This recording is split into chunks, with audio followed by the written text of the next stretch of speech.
Welcome back, boxing fans, to another great show with Sean on Boxing. Today, you can tell by the title, we're going to be talking about Keshawn Davis, who just came out on a live to call out Frank Martin for not the first time, but the second time. Stay tuned. We'll break it down. We'll talk about it. We'll give our impression. And feel free to leave your comments in the comment section below.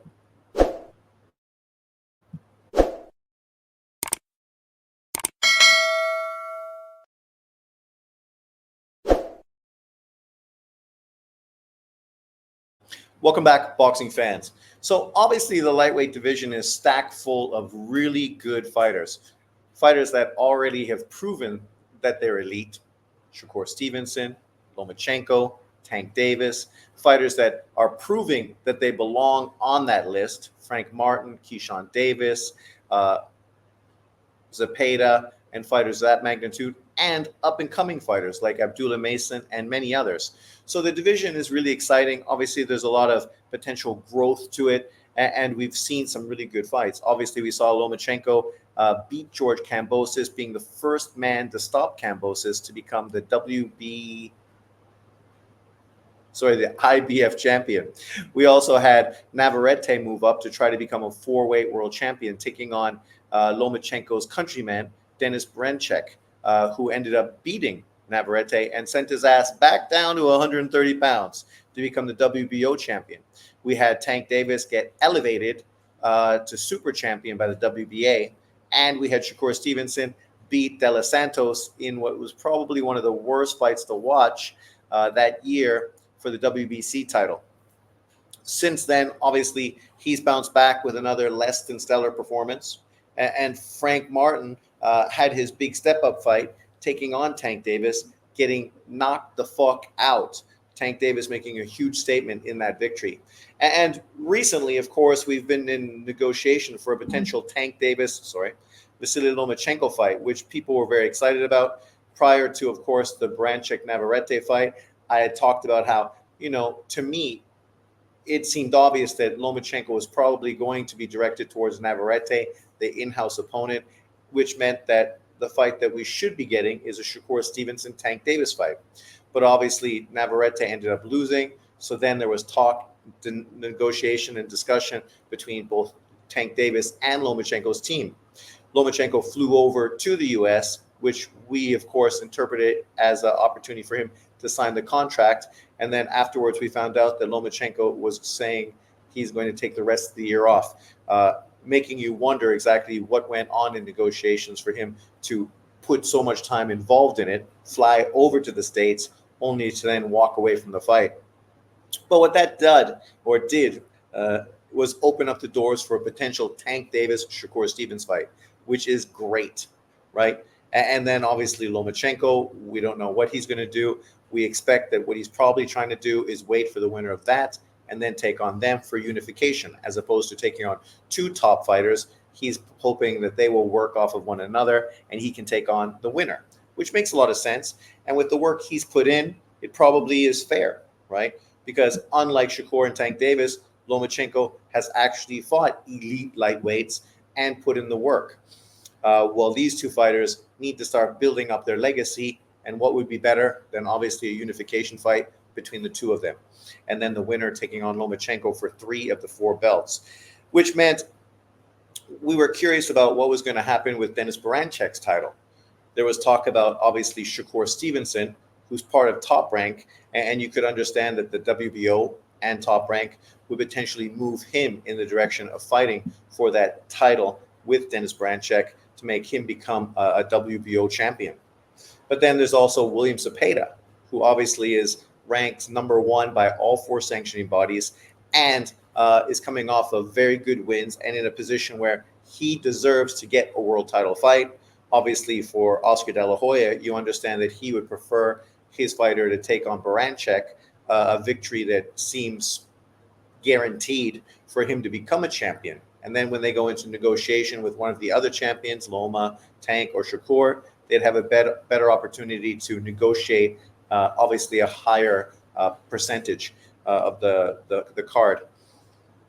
So then that kind of leaves us in a position about what can Shakur Stevenson do now?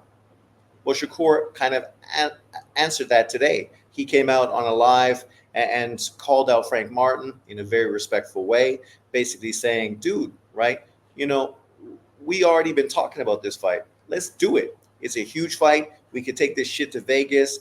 We'll make good money. It's a big fight. Obviously, Top Rank will fund it. Now we know that they're getting money from Saudi Arabia to build up cards. They just signed both Nakatani and Jaime Munguia. So Top Rank is really, putting on a lot of great fights. Obviously has some extra capital right now behind them, which would mean that they could easily put on a Frank Martin, Keshawn Davis fight, which would be a fantastic fight. And obviously the winner of that would be one of the top fighters in the 135-pound division.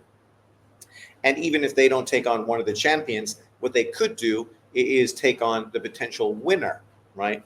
Which looks like potentially that may be what's sort of unfolding in front of us. But nonetheless, it's a huge fight. Obviously, for Keshawn, he's coming off of very good wins. Obviously, Petraza, his last fight against Mendua, sorry if I butchered his name, a tough Mexican fighter. We'll talk about that a little more in depth in a minute. And then obviously Frank Martin had his big fight, performed pretty well, but most people felt that he was biting off more than he can chew. And that's exactly how it unfolded. So the potential fight between these two guys is great. We'll talk about that. We'll break it down. And obviously, feel free to tell me your impression and your response to this, and what would what would you like to see? So there we go. Let me just do that. So there we go. So obviously, this whole conversation between Keshawn Davis and Frank Martin has already happened earlier. You can see that Keshawn Davis went on The Last Stand and called out Frank Martin, right? Before, obviously, Frank Martin was mandated to fight Shakur Stevenson, a fight that he ducked. And then obviously recently, getting the fight with Tank Davis. So Keshawn has really been pushing for this fight for a long time. Obviously, there was the whole Errol Spence, Bud Crawford connection. Errol Spence fans were really supporting Frank Martin. Bud Crawford fans were really supporting Keshawn. And that fight was getting a lot of legs because of the rivalry, obviously, between those two fighters, two top pound-for-pound fighters. And these are two of their charges who are getting a lot of the social media conversation directed towards them because of their connection to these other fighters. It didn't happen the way Keshawn wanted, but since then, Keshawn has went on and had some fantastic performances. Frank Martin went on and had a world title fight. It did not work out the way he was hoping, but nonetheless, this is probably exactly what he needed. Experience, the highest level of the sport. It's going to really help him if he does what he has to do, actually get more prepared and be better moving forward. But let's take a peek. Let's break it down. So there we go. Keshawn Davis, Frank Martin. Keshawn Davis is 11-0 with 7 KOs. Frank Martin, obviously, has been a pro longer, 18-1, 12 knockouts. When you look at their stats, you can see that Frank Martin hasn't fought that much more than Keshawn Davis. And when we look at the resumes in a little bit, you'll realize that Keshawn Davis probably has the better resume. Obviously, he's had a fantastic amateur career. Just ended up winning a silver medal in the last Olympics, the Tokyo Olympics. And since then has really upped his ante in the professional game. He did have some professional fights before the Olympics prior to that. But obviously since then has really sort of focused more on the pro game, improving as a professional, stepping up his level of competition, and really making a statement in the lightweight division. So this is a guy who, during the Tokyo Olympics was the most talked about American boxer in the games, right? A guy that all of America was supporting, really getting behind. But since he came back and turned pro, he's really had a lot of negative backlash. And a lot of that obviously is his connection to Shakur Stevenson and Bud Crawford. A lot of Errol Spence PBC fans obviously really have went out of their way for the last 5 years, 6 years now, trying to downplay, discredit Bud Crawford as much as they could, and thus shitting on Shakur Stevenson and, of course, shitting on Keshawn Davis because of their connection. But the fact is, we're talking about three of the best fighters in boxing, two great lightweights, and one, future Hall of Famer who's just stepping up into his fourth weight division. You know, Frank Martin, for his side, obviously is a guy who turned pro late, didn't have a lot of amateur pedigree, ended up getting together with Errol Spence and his camp, and definitely has improved and put his name right out there, and you know received the benefits of having such a connection. Obviously, getting a Tank Davis fight just recently. So let's break it down a little more. Let's look at what these guys have done as pros. So you can see Frank Martin, he's on my left or your left. Obviously, you see the one loss, a loss to Gervonta Tank Davis. He looked good in that fight at spots, right? Was powerful, fast, looked very prepared. But you also notice that it was too big of a stage. And you could see in his demeanor and the way he was carrying himself, his facial reactions, that this was a lot of emotional baggage that he was carrying, which obviously a guy like Tank Davis didn't have to worry about. He was very secure and comfortable at this level, whereas Frank Martin, this was his first really big step-up fight. You can see the fights he had prior to that. Artem Hadatunian, Michael Rivera, Jackson Marinas, Romero Duno, and there you go, right? No world champions, no top 10 fighters, right? This was a guy who wasn't moved very well by the PBC, didn't fight as much or as actively as he should. You could see in 2023, only one fight, right? This was a guy that was kind of mismanaged in a sense, right? And when he did have his big step-up fight, obviously he wasn't prepared. It's kind of like when Erickson Lubin stepped up to take on a world title fight with Charlo, right? People were really supporting it, pushing it, acting like he deserved it because he was a very highly rated prospect. But that's what he was, a highly rated prospect who didn't get moved really correctly, jumped up too quick into a fight that he wasn't prepared for, and got knocked the fuck out. This is basically what happened to Frank Martin. Whereas you can look over at Keshawn Davis's career. This is his whole career right here, right? Early on in his career, taking on guys like Juan Carlos Burgos, right? I can't remember if Burgos was a world champion or not, but he's been in several world title fights. He's an old veteran who's never been knocked out. He's the kind of guy you need to fight on your way up. And then Anthony Yigit, people were moaning, groaning, and talking about how Anthony Yigit got knocked out by Teofimo Lopez. But this was a guy who had less than 10 fights when he faced Anthony Yigit compared to Lopez. This was a guy that facing Yigit at this point was a very good fight for a young up-and-comer. Then, of course, he faced Francisco Patera. Albright, a very slick, difficult fight. Obviously, we know how that turned out, all because of the marijuana in his system, which doesn't make fucking sense to me. Marijuana is legal in America, so getting it in your system shouldn't be a means to not winning a fight. Because the truth is, you could have just got that in secondhand smoke, right, in America. It wouldn't be that complicated. Then, of course, he fought ex-2-weight world champion Jose Petraza. People literally clowned Keshawn Davis for taking on a 2-weight world champion. The best victory on Tank Davis's resume, right? And clowned him, a guy that was having his 10th fight, 9th fight, taking on this level of opposition. Whereas you can go look at Frank Martin's resume, and there's nobody fucking even close resembling a Jose Petraza, right? Showing you that Top Rank is bringing him a long ride.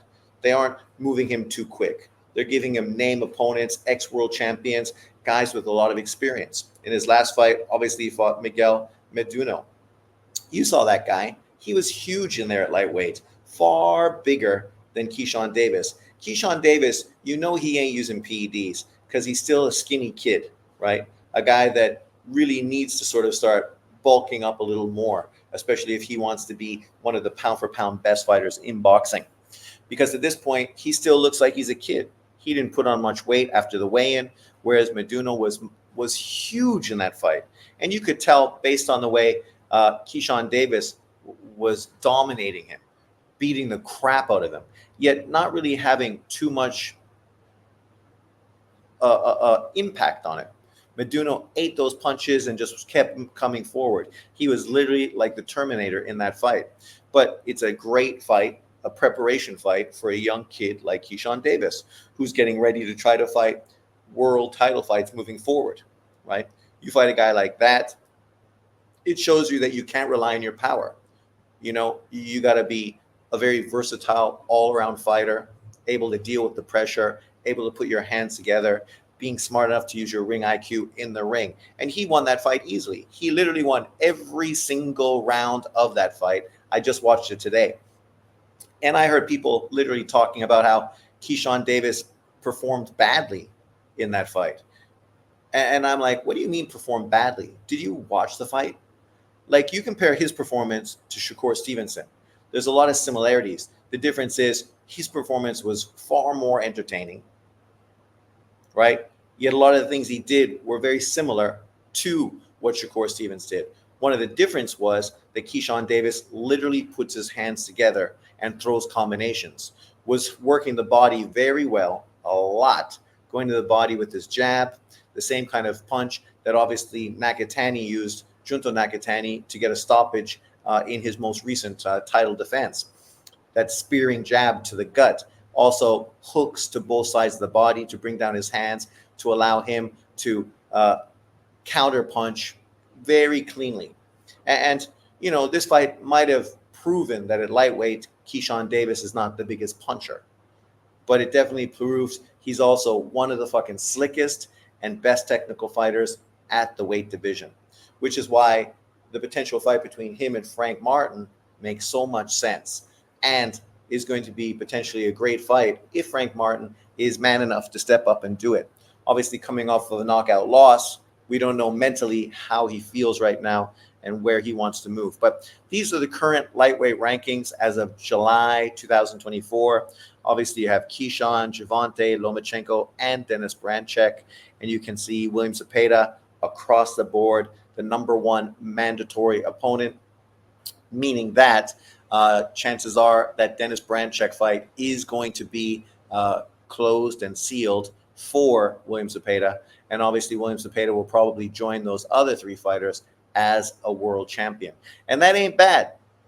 I mean, if Keshawn Davis, who's number 3 currently with the WBO, goes on to fight a guy like Frank Martin, which would obviously potentially propel him into mandatory position for William Zepeda. Or if that fight fall through, you also see another top-ranked fighter here that would be a great opponent for Keshawn Davis, meaning that he doesn't need to rely on a Frank Martin fight. He's got a Raymond Muratalla right there at number 2. If he was to face Raymond Muratalla, who I think he beats easily, then obviously he solidifies himself for a world title fight with William Zepeda. And that, my friends, is a fucking great fight, especially for a young up-and-comer. William Zepeda is a reasonable fight, a fight where some people are going to favor William Zepeda over the younger up-and-coming fighter, but other people are going to feel very confident Keshawn Davis is just too good for him and is going to be able to absorb his power and win that fight over 12 rounds. I sort of fall into that group. I think Keshawn Davis can beat him, but it's obviously going to be quite the test, a really great matchup. And I think he needs that experience before wanting to take on one of the other champions. Obviously, you face a guy like Frank Martin or Raymond Muratalla, and then you face a guy like William Zepeda for a world title. At this point, you've done everything you needed. You've been fighting elite level competition inside your first 15 professional fights. You have a long amateur pedigree. So there's no reason why you can't fight Vasily Lomachenko for unification, an in-house fight, or potentially face Gervonta Tank Davis, especially if Gervonta Davis does fight Shakur and beat Shakur. And then you have the whole revenge side sort of going on, because obviously Shakur and Keshawn are boys, and you could really have a revenge story in the making for that potential matchup. The likelihood of him facing Shakur Stevenson, that's probably unlikely.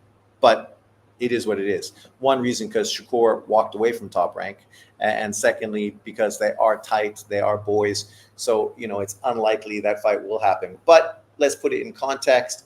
That did not stop Shakur Stevenson from fighting Jamal Herring. So let's break down Keshawn Davis. So strengths, weaknesses. So I think obviously one of his or his strengths are his speed, his composure, his experience, his defense, and his skill set, right? These things really are his bread and butter. With his long amateur pedigree, his defense and skill set are sublime. Obviously, he's got tons of experience. People say he doesn't have a lot of experience as a pro. But when you watch him in the ring with a guy like Petraza and Meduno, you could see the composure that he showed in those fights. This was not a guy that was feeling any pressure at all. This was not a guy that felt like, he was unable to cope with the fighter in front of him. It's kind of like what we just saw with Boots Ennis, who faced Arvetunian, right? And, looked comfortable throughout that fight, regardless of where they were in the ring and what range Arvetunian was in. Boots looked comfortable throughout that fight at all times. That's how Keshawn Davis looked against Petraza and Meduno. And Meduno was a rough, physical, strong guy who was manhandling him, and still he never looked shook at all, unlike Meduno, who did look like he was getting frustrated and did not know how to cope with Keshawn Davis. He also has very good speed. You can see the way he counters fluidly, puts his hands together in combination punching, moves up, moves down. Very good ring IQ, very good fighter. His weaknesses, size. As I mentioned earlier, he looks like he probably could do better at 130 pounds. You could put him at 130 pounds, and I think he could easily make that weight. And really, truthfully, it would probably be better for him. It's a division where I think he could go on to dominate it, and you don't need to worry about facing guys like Shakur or Tank Davis yet in your career. Strength, you can see physically, he needs to start getting with Bud Crawford and lifting, because he does not look very strong in his upper body or his lower body. Power, maybe that's a result of just not having strong enough base in his legs to really generate as much power as he could, because he was hitting that guy clean, but the guy was absorbing those punches pretty easily. And punch volume. At times, he tends to admire his work. At times, maybe it's because of his conditioning, I'm not sure, but he doesn't consistently keep his volume high. He sort of, goes through different speeds in a fight, which is fine, but I think you consistently still need to be pushing, right? Even if you're changing the speed of your punches and the power, changing it up, moving up and down, but his strength is his volume punching. If he used his jab as effectively as and that should be one of the benefits, his jab was excellent. If he used his jab far more, boom, boom, boom, boom, boom, boom, boom, boom, boom, ba ba ba ba ba ba bam, right? And did a lot more of that, I think in the long run, it'll make him a better fighter. It'll be far easier for him to control distances, and he'll land a lot of punches guys don't see, which will probably improve his knockout ratio. But that's my opinion. Feel free to leave yours in the comment section below. As far as Frank Martin, here's his strengths and weaknesses. Obviously, we just saw him in with Tank Davis, who's one of the most powerful, fast, hard-punching fighters in boxing. And Frank Martin did not look out of his depth. Speed and power, he looked good. You could see by Gervonta Davis's eye, the power shots that he was getting hit with, had a lot on them. Tank Davis's face was really marked up because of those left hands bouncing off his face. And obviously, he has very good speed as well. Against Keshawn Davis, I would say that I don't know if his hands are faster, but he's definitely the more powerful puncher, the more dangerous puncher. Size, he's a natural lightweight. You can see physically he's just much stronger through the shoulders and the legs than Keshawn Davis is. So much so that he may need to actually move to 140 pounds after that Tank Davis loss, because he looked really drawn and dehydrated in that Tank Davis fight. which obviously means that he probably is not long for this weight division and may be moved up by the PBC to potentially be Isaac Cruz opponent, which that's fine. I mean, I would like a Frank Martin Keshawn Davis fight to happen, but at the same time, I showed you there's other opportunities for Keshawn. Raymond Muratalla, and then potentially a Zepeda, and then from there we could see what happens. Maybe a Tank Davis fight at that point, 3 fights down the road. For Frank Martin, maybe the best bet for him is to move to 140 pounds and try to maneuver for a potential Isaac Cruz fight. That's a fight I think he can win and become a world champion, right? And at 140 pounds right now, you would like to see his chances against a guy like Haney, Isaac Cruz, Paro, and even Teofimo Lopez, right? I think he's competitive against all those fighters. So that may be a better direction for Frank Martin to move. And as far as strength, as I mentioned, he does look physically very strong in his legs and across his chest. His weakness is his skill set, right? He's a little predictable in the way he throws punches, the combinations he's throwing, right? He throws them all the time. It's kind of easy to predict what he's going to do. His composure did not look good in the Tank Davis fight at all. Experience, he doesn't have a long amateur pedigree like Keshawn Davis, and even as a pro, he doesn't have a lot of experience, as we showed when we looked at his resume. He doesn't have a lot of big name fighters on his resume. He never fought any world champions before stepping in to face Tank Davis, right? So, that is probably one reason why, composure-wise, he was not really as prepared as he should have been for the Tank Davis fight. Age is definitely not a benefit as well. He's 30 years old right now. He just got knocked out in his world title fight. Can he bounce back? He doesn't have a long time to sort of, change anything, get a new trainer. I don't know what he will do, but I'm just saying he's not young. So, whatever he's going to do, he's got to do it quickly. And as far as his mental state, it'll be interesting to see how he's affected after that knockout loss to Tank Davis. Obviously, whenever a guy who's super confident feels like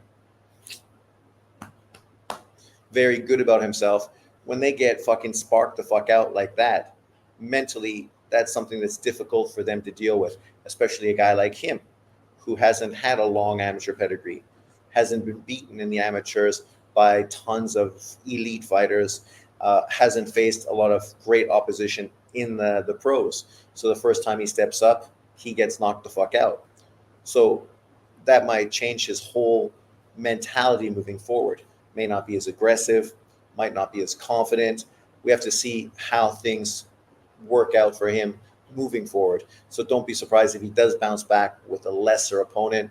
And as I said, potentially moves towards an Isaac Cruz world title fight at 140 pounds. If I was his team, that's the way I would move him. So who do you have winning this one? Keshawn Davis, the top-ranked fighter, obviously the silver medal Olympian, or Frank the Ghost Martin, the PBC fighter, a guy who at 30 years old is one of the top 10 fighters at 135 pounds. But is he destined for this division, or is he eventually going to move out of this weight class and move up to 140 to try to take on easier challenges, in a sense, than Gervonta Tank Davis? Let me know in the comment section below what you think will happen, and what would you like to see these fighters do? Would you like to see this matchup between the two of them? I would. I think it'd be a great fight. I think Frank Martin's dangerous, right? It's a tough fight for Keshawn Davis. It's a tough ask for this young man to take on a dangerous guy like Frank Martin, who is fast, powerful, physically stronger, and a natural 135-pounder. But let me know in the comments what you think. What would you like to see these guys do moving forward? Thanks for jumping in. I appreciate it. Remember to like, subscribe, and share. And I will see you next time. Have a good one, everyone. Peace out.